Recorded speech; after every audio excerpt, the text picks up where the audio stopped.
আল্লাহর নাম আর রহমান। আল্লাহ ব্যাপক দয়াকারী, ব্যাপক দয়া করি কারি, মাননেওয়ালা না মাননেওয়ালা নির্বিশেষে সকলের প্রতি আল্লাহ দয়া করে। একবার সুবহানাল্লাহ কই। মাননেওয়ালা না মাননেওয়ালা, যারা আল্লাহকে আল্লাহ বলে স্বীকার করে না, যারা আল্লাহকে আল্লাহ বলে স্বীকার করে, আল্লাহকে আল্লাহ বলে ডাকে, তাদেরকে আল্লাহ রিজিক দিয়ে থাকে। যারা আল্লাহকে আল্লাহ বলে স্বীকার করে না, তাদের রিজিকের দরজা আল্লাহ বন্ধ করে দেয় নাই। যারা আল্লাহকে আল্লাহ বলে স্বীকার করে, আল্লাহ তাদের নিঃশ্বাসের হাওয়া তৈয়ার করে দিয়েছেন। যারা আল্লাহকে আল্লাহ বলে মানে না, তাদের নিঃশ্বাসের হাওয়া আল্লাহ বন্ধ করে দেয় নাই। যারা নামাজি, আল্লাহ রাব্বুল আলামিন তাদের খেতে বৃষ্টি বর্ষণ করেন। আর যারা বেনামাজি, তাদের ক্ষেতের বৃষ্টি আল্লাহ বন্ধ করে নাই। করছে কি? বন্ধ করছে? করে নাই। আল্লাহ এত দয়ালু, এত দয়ালু। আল্লাহর দয়া ব্যতীত এক কদম বারবার ক্ষমতা নাই। এই যে বসা আছি, আল্লাহ যদি দয়া না করে, এই বসা থেকে দাঁড়াবার ক্ষমতা নাই। এই যে চাই আছি, আল্লাহ যদি দয়া না করে, চক্ষু মুঞ্জিবার ক্ষমতা নাই। রাত্রে বেলায় ঘুমাই, যদি আল্লাহ দয়া করে সকালে যদি ঘুম ভাঙ্গাই, তাহলে সকাল। আর যদি ঘুম না ভাঙ্গে, আপনার আমার জন্য হয়ে যাবে পরকাল। ঘুম ভাঙলে হবে সকাল, আর ঘুম যদি না ভাঙ্গে, পরকাল। ঘুম ভাঙবার জন্য আল্লাহর দয়ার প্রয়োজন আছে। আল্লাহর দয়া ব্যতীত এক কদম বারবার ক্ষমতা নাই। এই জন্য আল্লাহর নাম আর রহমান। আল্লাহর নাম আর রহমান। আর রহমান শব্দের হলো অর্থ হলো আল্লাহ ব্যাপক দয়াকারী। ব্যাপক দয়াকারী মানে সবারই দয়াকারী।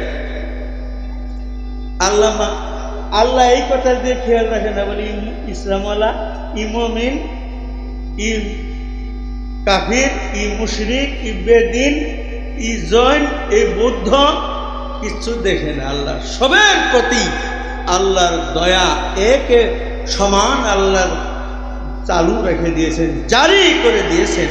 করে বলুন সুবহানাল্লাহ। এই জন্য আল্লাহর নাম আর রহমান। আর রহমানটা শুধু আল্লাহরই নাম হবে, অন্য দুনিয়ার কারো নাম আর রহমান হতে পারে না। দুনিয়ার কারো নাম রহমান রাখা যায় যে নাই, আর রহমান বলে ডাকা যায় যে নাই। আপনি কবেন বলে হুজুর মেলা মানুষের নাম আব্দুর রহমান আছে না? নাই, মেলা মানুষের নাম রহমান। কিন্তু আমি ফতোয়া দিলাম, মাসলা দিলাম, রহমান নাম রাখাও না জায়েজ, ডাকাও না জায়েজ। রাখলেও কবিরা গুনাহ, রাখলেও শিরিকের মতো হয়ে যাবে, ডাকলেও শিরিকের মতো হয়ে যাবে। কারণ রহমানটা একমাত্র আল্লাহর বিশেষ গুণী নাম। আর রহমান ও সিফাতুন খাসাতুন লিল্লাহি তাআলা। রহমান আল্লাহ পাকের বিশেষ নাম।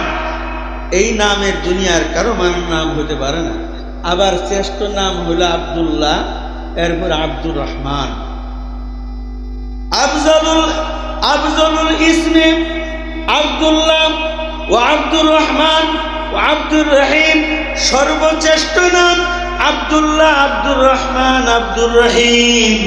রহমান হলো আল্লাহ, সঙ্গে দিয়ে যার নাম রাখবেন সে হলো আল্লাহর বান্দা। ওই হিসেবে তার নাম আব্দুর রহমান। তার নাম আব্দুর রহমান।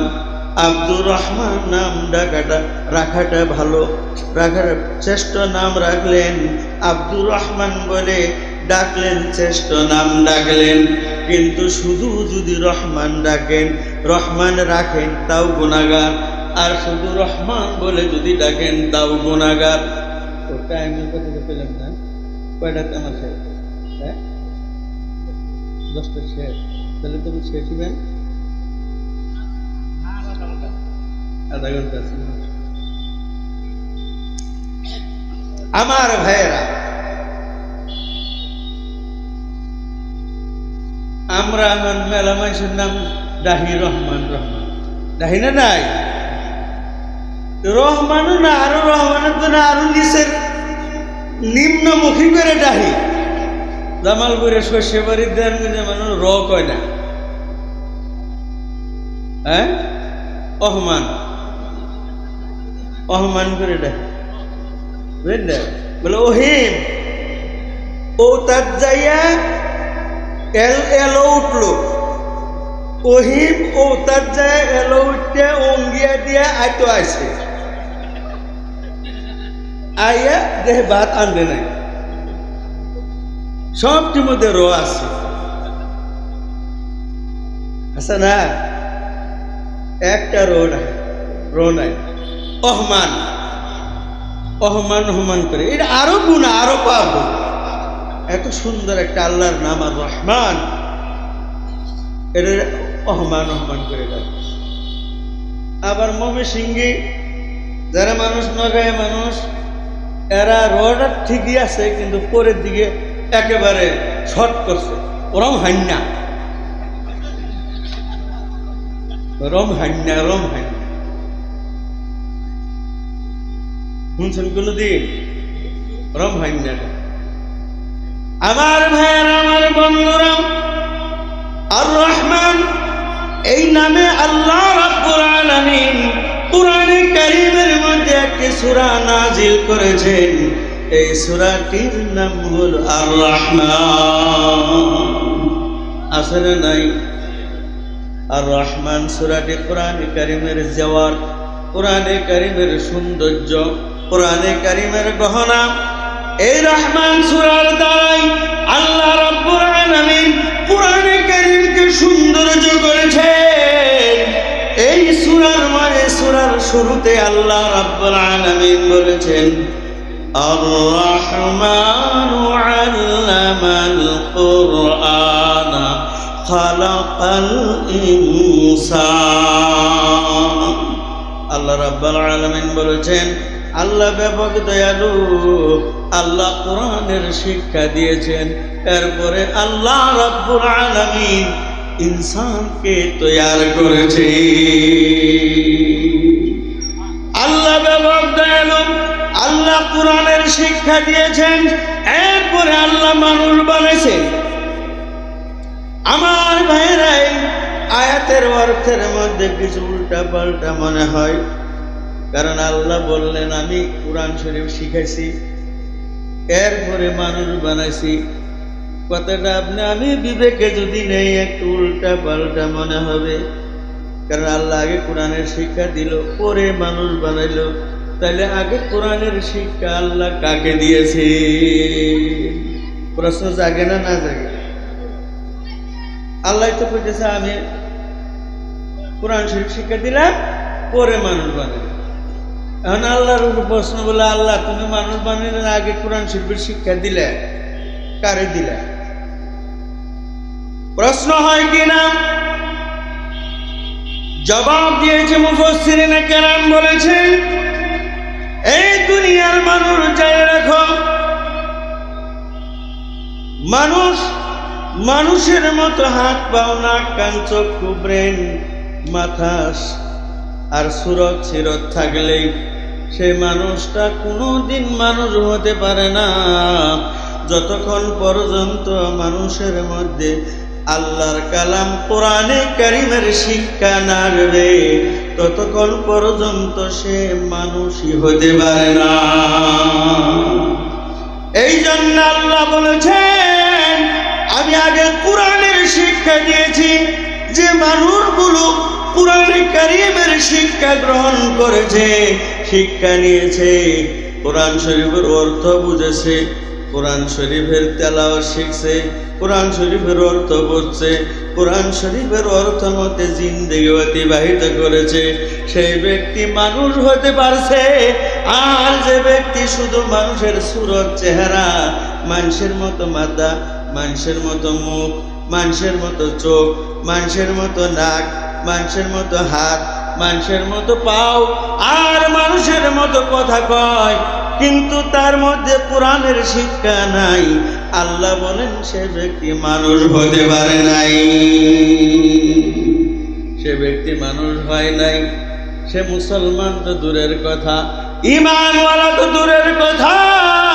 কোরআন নাই, ঈমান নাই, কোরআন নাই, ইসলাম নাই, শুধু তাই না, কোরআন নাই, ওই ব্যক্তি মানুষই হতে পারে নাই। আমার ভাইয়ারা, হাটে বাজারের মধ্যে পাগলের সংখ্যা খুব বেশি থাকে। টাউন বাজার মাথা খারাপ বেশি পাওয়া যায় না? নাই, অনেক মাথা খারাপ দেখে আমরা ওদের কোনো দাম দেই না, দেখি। কিন্তু ওই পাগল গোপনে গোপনে আল্লাহর ওলি হয়ে আছে। সুবহানাল্লাহ কবেন একটু। কিতাবে লেখছে ওই পাগল গোপনে আল্লাহর ওলি। কেন ওলি হবে না? আপনি আমি সব বুঝি, লাভ বুঝি, নোকসান বুঝি, কালো বুঝি, সুন্দর বুঝি, চক্রান্ত জানি, দালালি করি, হালাল হারামের তমিজ নাই, খালি টাকা পয়সা বেশি চাই। হালাল হারামের তমিজ নাই, অ্যাকাউন্টটা ভারী করতে চাই। হাসানা মিসা। কিন্তু ওই পাগল, যে পাগলকে আপনি আমি দাম দেই না, তার দুনিয়ার কোনো লোভ লালসা নাই, পাইলে খায় আর না পাইলে নাই। সুন্দর তালাশ করে না, কালো তালাশ করে না, লাভ বোঝে না, নোকসান বোঝে না। আমার ভাইয়েরা, এক টাউনের মধ্যে এক পাগল, যে পাগল প্রত্যেক দিন এক পান দোকানের নিকটে গেছে, পান দোকানের নিকটে যাতে একটা পান বানাইয়া দেয়। একটা পান বানাই দিল, পানটা নিল, পানটা নিয়ে দোয়া দেয়, আল্লাহ তুঝে ইনসান বানা, আল্লাহ তোরে মানুষ বানায় দে, এই দোয়াটা দেয়। ও আর কিছু কয় না, পাগলা মানুষ যাই কয় তাই আমার মেলা। এইভাবে প্রত্যেক দিন এক টাইমে দোকানের কাছে আহে আর পান বানায় দেয় আর দোয়াটা দিয়ে জায়গা। কি দোয়া দেয়? আল্লাহ তোরে মানুষ বানায় দে। দোকানের বন্ধু একটা, এই পান দোকানের বন্ধু কয়েকজন মর্দহানো বইয়ে পাগলার দোয়া শুনছে। শুনে হেরে দোকানদারে কয়, এই তুই গাধা টাধা নাকি, তোর মানুষ বানানো লাগে? তুই বলত, তোর মানুষ বানানো লাগে, এই দোয়া দেয় পাগলায়, তুই কিছু করস না? এটা ভালো দোয়া চা, আল্লাহ অট্টালিকা বিল্ডিং দেখ, বড় চাকরি মিলাই দেখ, সুন্দর বউ মিলাই দেখ, এবার একটা দোয়া চা। পাগলার দোয়া, কার দোয়া কোন সময় কবুল হয়? এবার একটা দোয়া চা। পাগলা মানুষ যাই করি আমার মেলা, বলে দূর তুই আসলেই বলো, ভালো দোয়া চাউন লাগে। বলে ঠিক আছে, আজকে আইলে চাম। ওই দিন আসে, পান বানাই দিছে, পান নিয়ে হেরা ওই পুরানা দোয়াই, আল্লাহ তুঝে ইনসান বানা দে, আল্লাহ তোরে মানুষ বানায় দে। ও কয় ভাই প্রতিদিন একটা দোয়াই দেও, বদলাই দেও, আল্লাহ দোয়া ভালো দোয়া দেও, আমার কি গাদা টাদা পাইছ? আল্লাহ আমার মানুষ বানায় দম লাগে, এটা দোয়া দেও, ভালো বউ যাতে আল্লাহ আমার মিলাই দেয়, এটা অট্টালিকা বিল্ডিং যেন আমার আল্লাহ মিলাই দেয়, এটা চাকরি নৌকরি পাই, তার দোয়া করো। পাগলা के इच्छे बढ़कर अच्छी दुआ नहीं हो सकती है। इतने और बाला दुआ दुनिया कवर पाए ना, उनको बोले ओवर भाई पागला में तुम सब खाली पागला में करो, उनको तो बाला दुआ से उनको इससे बढ़कर अच्छी दुआ नहीं हो सकती है। এর থেকে আর বালা দোয়া দুনিয়া হতে পারে না। এবার দোকানদারে বলে ভাই ভালো দোয়া দিয়েছে, ভালো দোয়া চাই। দোকানদারে বলে ভাই ভালো দোয়া চাই। সে বলে ভালো দোয়া আর নাই। বলে না আমাকে দিতেই হবে, ও আমার পাগল ভাই। বলে না এই দোয়া আমি তোমাকে এই দোয়া থেকে আর বড় দোয়া দিতে পারি না। যখন জবরদস্তি করেছে পাগলে তার মাথার ছিঁড়া টুপিটা মাথা থেকে খুলে দোকানদারের মাথায় পরাই দিয়েছে।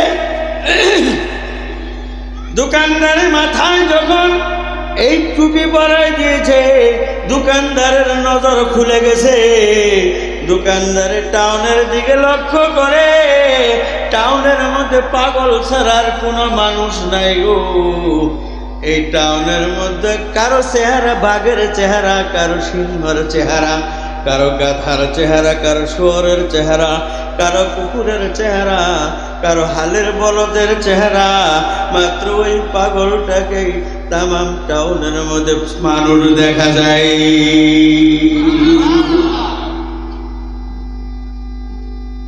এবার ওই পাগল সুযোগ খুঁজে ওই দোকানদারের মাথা থেকে তার সিরা টুপিটা টান মেরে নিয়ে এমন ভাবে দৌড় শুরু করে দিল। পাগল আগে আগে দৌড়ে, দোকানদার পাগলের পিছনে পিছনে দৌড়ে। কতক্ষণ দৌড়ার পরে দিয়ে পাগল নাই গো, পাগল হারিয়ে গেল। এমন ভাবে হারালো সারা জীবনের জন্য পাগল হারিয়ে গেছে। আমার ভাইয়েরা, আমার বন্ধুরা, আল্লাহ বলেন, এই দুনিয়ার মানুষ তোমরা যত অট্টালিকা বিল্ডিং এর মালিক হও, বড় বড় উচ্চ শিক্ষিত হও, আমার কুরআনে কারীমের শিক্ষা যতক্ষণ পর্যন্ত তোমাদের মধ্যে না ঢুকবে ততক্ষণ পর্যন্ত তোমরা মানুষ হতে পারো না। আমার ভাইয়েরা, বিশ্বের নবী, মদিনার দুলাল, মদিনার ময়না, পূর্ণিমার চাঁদ নবী আমার কুরআনে কারীমের জরিয়তে तमाम বিশ্বের মানব জাতিকে মানুষ বানাবার জন্য কত দুঃখ করেছে। সাহাবায়ে কেরাম কত দুঃখ করেছে গো। সাহাবায়ে কেরাম গরু ছাগলের মতো জবে হয়ে গেছে। নবী আমার পেটে পাথর বেঁধে বেঁধে কুরআনে কারীমের খেদমত করেছে। যে নবী পূর্ণিমার চাঁদের মতো নবী আমার, এত সুন্দর নবী। আম্মা জান আয়েশা বলেছেন, পূর্ণিমার চাঁদ নবী মুহাম্মদুর রাসূলুল্লাহ সাল্লাল্লাহু আলাইহি ওয়াসাল্লাম। পূর্ণিমার চাঁদের রাতে আমি নবীজির সঙ্গে, পূর্ণিমার চাঁদের দিনের মধ্যে পূর্ণিমার চাঁদের রাত্র নবীজির সঙ্গে মুক্ত আকাশের তলে দাঁড়িয়ে থাকছি। একবার নবীজির চেহারা দেখছি, একবার পূর্ণিমার চাঁদের দিকে লক্ষ্য করেছি। আমার মনে হতো পূর্ণিমার চাঁদের প্রহর থেকে নবীজির চেহারার প্রহর 1000 গুণে বেশি হবে। এত সুন্দর নবী আমার, পূর্ণিমার চাঁদের মতো নবী। আম্মা জান আয়েশা বলেছেন, অন্ধকার রাত্রে অন্ধকার ঘরে আমি বাতি জ্বালাই নবীজির সিরা পাঞ্জাবিটা সুই সুতা দিয়ে সেলাই করতেছিলাম। হঠাৎ করে আমার ঘরের বাতিটা নিভে গেল, ঘরটা আমার অন্ধকার হয়ে গেল, আমার হাতের সুই সুতাটাও হারিয়ে গেল। এমন সময় বিশ্বের নবী আমার ঘরে ঢুকে গেলেন। বিশ্বের নবী আমার অন্ধকার ঘরে ঢুকে গেলেন। নবীদের শরীরের চেহারার দ্বারাই আমার ঘরটা উজালা হয়ে গেল। নবীদের শরীরের প্রহরের দ্বারাই আমার হারিয়ে যাওয়া সুইটাও পেয়ে গেলাম। এত সুন্দর নবী আমার। আম্মা জান আয়েশা বলেন, মিশরের মহিলারা ইউসুফ আলাইহিস সালামের রূপ দেখে পাগল হয়ে মুগ্ধ হয়ে ফল কাটা বাদ দিয়ে চাকু দিয়ে যার আঙ্গুল কেটে ফেললো। আম্মা জান আয়েশা বলেন, তারা যদি আমার নবী, বিশ্বের নবীর রূপ যদি দেখতে পাইতো গো, তাহলে ওই আঙ্গুল কাটা মহিলারা নবীজির রূপ দেখে পাগল হয়ে আঙ্গুল কাটা তো দূরের কথা, যার চাকু দিয়ে কলিজায় কেটে ফেলতো।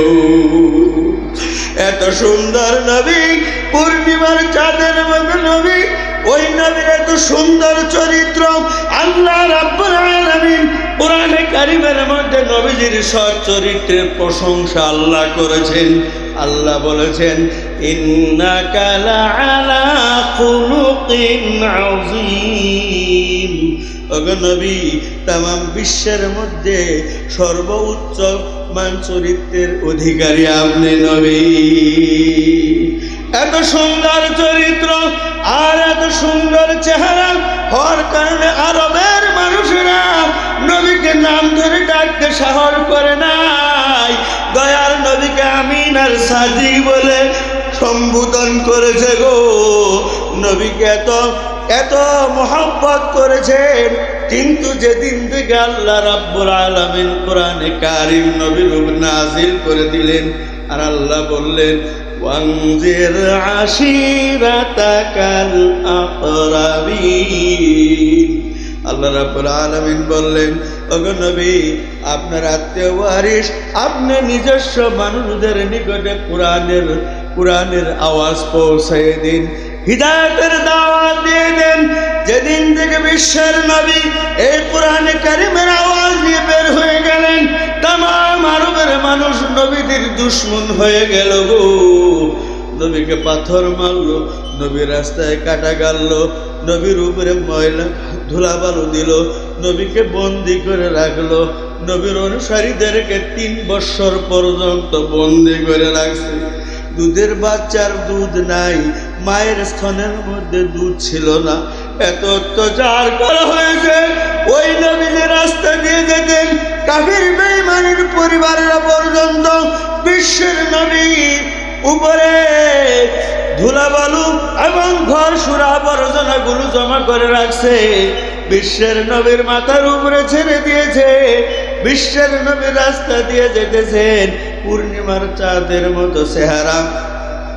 বিশ্বের নবী রাস্তা দিয়ে যায়, কাফির বেঈমান পরিবারেরা তারা ঘরে জমা করে রাখা, ঘর সুরে জমা করে রাখা আবর্জনাগুলো, ধুলাবালুগুলো পিছন দিক দিয়ে যায় নবীদের মাথায় ছেড়ে দিছে। সারাটা শরীর ময়লা যুক্ত হয়ে গেল, সারাটা শরীর নবীজির আবর্জনাওয়ালা হয়ে গেল। নবীজি তথাপিও গালি দেয় নাই, নবীজি গালি দিলেন না। নবী মাথা নত করে 2 চোখের পানি ছেড়ে দিয়ে কান্দে কান্দে বলছে, আল্লাহ, দুনিয়াতে আমার মা নাই, দুনিয়াতে বাবা নাই, আমার অন্তরের দুঃখ আমি কার কাছে যাই বলবো? সেই নবী, বিশ্বের নবী সাল্লাল্লাহু আলাইহি সাল্লামের আদর্শ দেখেন, যে মহিলা প্রত্যেক দিন ধুলাবালু দেয়, প্রত্যেক দিন আবর্জনা ঢালে, 3 দিন ধরে মহিলা আর নবীর মাথার উপরে ধুলা দেয় না, আবর্জনা দেয় না। নবী মনে মনে ধারণা করলেন, এই মহিলাটা আমার উপরে কোনোদিন ধুলাবালু দেওয়া বাদ দেয় না, আবর্জনা ঢালা বাদ দেয় না। না জানি মহিলাটার কোনো বেমার আজার হয়ে গেছে, বেমার আজারে যদি হয়ে গেছে, তার খবর নেওয়া আমি বিশ্বের নবীর দায়িত্ব আছে। বিশ্বের নবী মানুষকে জিজ্ঞাসা করে করে ওই মহিলার বাড়িতে যে হাজির হয়েছে গো। ওই মেয়ে লোকটার একটা মেয়ে সন্তান ছিল, সে দেখতে পেল হঠাৎ করে মুহাম্মদ সাল্লাল্লাহু আলাইহি ওয়াসাল্লাম আমাদের বাড়িতে কেন আসলো। মেয়ে লোকটা তার মাকে যায় বলে, মা, তুমি যে মুহাম্মদের মাথায় ডেলি ধুলাবালু আর জংলাগুলো তুমি ছেড়ে দাও, ওই মুহাম্মদ বোধহয় প্রতিশোধ নেবার জন্য আমাদের বাড়িতে হাজির হয়ে গেছে। মেয়ে লোকটা বার হয়ে দিকে সত্যিকার মুহাম্মদ উনাদের আঙ্গানায়, উনাদের উঠানে দাঁড়ানো আছে। বলছে, মুহাম্মদ, তুমি কেন আমার বাড়িতে আসছো? বিশ্বের নবী বলছেন, মা, আপনি ডেলি আমার মাথায় ধুলাবালু দেন, আর প্রত্যেক দিন আমার মাথায় আপনি আবর্জনাগুলো ঢালেন। আজকে 3 দিন ধরে আবর্জনা দেন না, ধুলাবালু দেন না, কাজেই মনে করেছে আপনি বেমার হয়ে গেছেন। আমি বিশ্বের নবী হিসেবে আপনার খবর নেওয়াটা আমার জন্য দায়িত্ব, সুতরাং আমি আপনার খবর নিতে আসছি। মহিলা বলে, হারে, যার সঙ্গে আমার এত দুশ্মনী, যার সঙ্গে আমি এত শত্রুতা করলাম, সে আর উপজাইছে নিজে আমার খবর নিতে আসছে। ইনি সাধারণ মানুষ নয় গো, সত্যিকার আল্লাহর নবী। বলছে, বাবা, তোমার কাছে মাফ চাই গো, অন্যায় করেছি, তুমি দয়া করে ক্ষমা করে দাও। আমার জানবার বুঝবার বাকি নাই, তুমি সত্যিকার আল্লাহর নবী গো। ও বাবা, আমাকে তুমি কলেমা পড়াই আমাকে মুসলমান বানিয়ে দাও। আমার ভাইয়েরা, নবী দেখছে এক বুড়ি মানুষ টুপলা মাথায় নিয়ে যায়। নবী মনে করে যে বুড়ি এত বৃদ্ধ মানুষ এত ভারী টুপলা মাথায় নিয়ে দারুণ কষ্ট হইতেছে। নবীজি যায় বলছে, মা গো কোথায় চলছ? বোঝাটা তোমার জন্য বড় কষ্ট হয়ে গেছে, এই বোঝাটা আমাকে তুমি দাও, আমি তোমাকে একটু সহায় করি। বুড়ি সঙ্গে সঙ্গে বোঝা দিছে, নবীজি বোঝাটা মাথায় নিছে। নবী আগে আগে যায়, টুকলা নিয়ে আগে আগে যায়, বুড়ি পিছনে পিছনে যায়। যাওয়ার পরে যাওয়ার সময় নবীজি জিজ্ঞাসা করেছে, মা আপনি এই এত বড় টুকলা নিয়ে কোথায় চলছেন? বলে, বাবারে এই মক্কার জমিনে আব্দুল্লাহর সন্তান মুহাম্মদ নামের একটা ব্যক্তি, বড় খারাপ ব্যক্তি, সে নবী বলে দাবি করে, তার যন্ত্রণাই সহ্য করতে না পেরে মক্কার জমিন ত্যাগ করে আমি অন্য জায়গায় চলে যেতেছি। বিশ্বের নবী কিছু বলেন নাই, বিশ্বের নবী টুকলা নিয়ে যেতে থাকলেন। এবার বৃদ্ধ মহিলা যখন তার গন্তব্যস্থান পেয়ে গেছে, এবার বৃদ্ধ মহিলা বলছে, বাবা আমার গন্তব্য জায়গা পেয়ে গেছি, যেখানে যাবো সেই জায়গা পেয়ে গেছি, আমার টুকলা দিয়ে দাও। কিন্তু বাবা, টুকলা দেওয়ার আগে আমার পরিচয় তো তুমি নিছ, তাহলে তোমার পরিচয়টা আমাকে দিয়ে দাও। বিশ্বের নবী বলেন, মা আপনি যে আব্দুল্লাহর সন্তান মুহাম্মদ নতুন করে নবী দাবি করে পর ভয়ে আপনি আসছেন, আমি সেই আব্দুল্লাহর হতভাগা সন্তান, আমার নামই মুহাম্মদ।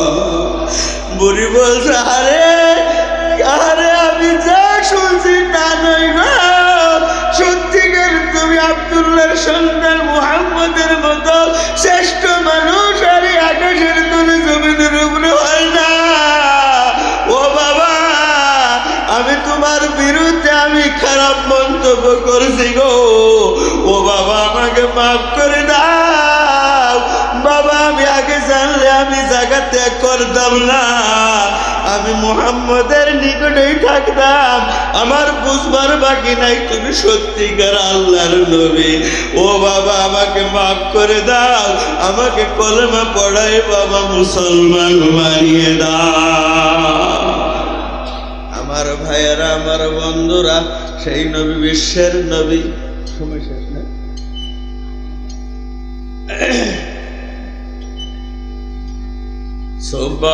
সুবহানাল্লাহ ওয়ালহামদুলিল্লাহ ওয়ালা ইলাহা ইল্লাল্লাহ।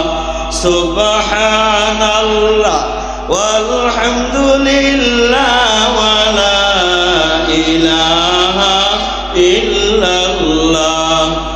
সুবহানাল্লাহ ওয়াল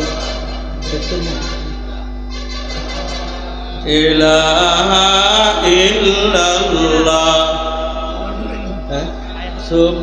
সুবহানাল্লাহ ওয়ালহামদুলিল্লাহ ওয়ালা ইলাহা ইল্লাল্লাহ। জোরে সুবহানাল্লাহ।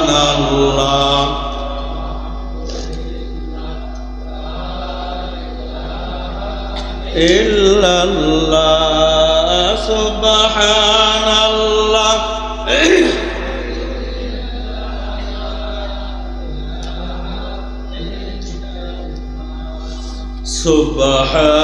সুবহানাল্লাহ ওয়ালহামদুলিল্লাহ।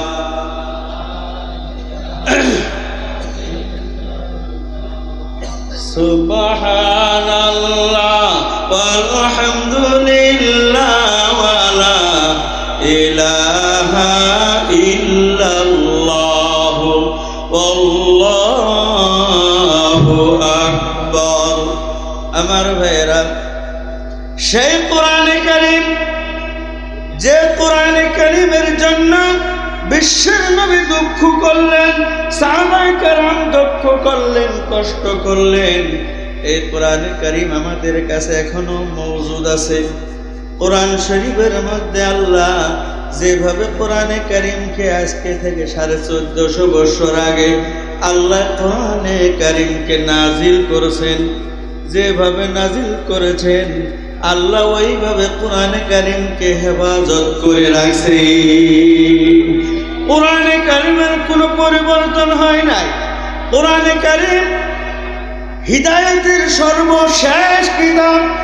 এই কিতাবের পরে আর কোন হিদায়াতের কিতাব আল্লাহ নাজিল করবেন না। আর যে নবীর উপরে নাজিল করলেন ওই নবী সর্বশেষ নবী, ওই নবীর পরে আর কোন নবী আসবে না। এই কোরআনে কারীম সর্বশেষ হিদায়াতের কিতাব। পূর্বেও আল্লাহ ওহীর কিতাব নাজিল করেছেন, যেগুলি আমরা নাম জানি তৌরাত, জবুর, ইনজিল, আরো ছোট ছোট অনেক সহিফা। আল্লাহ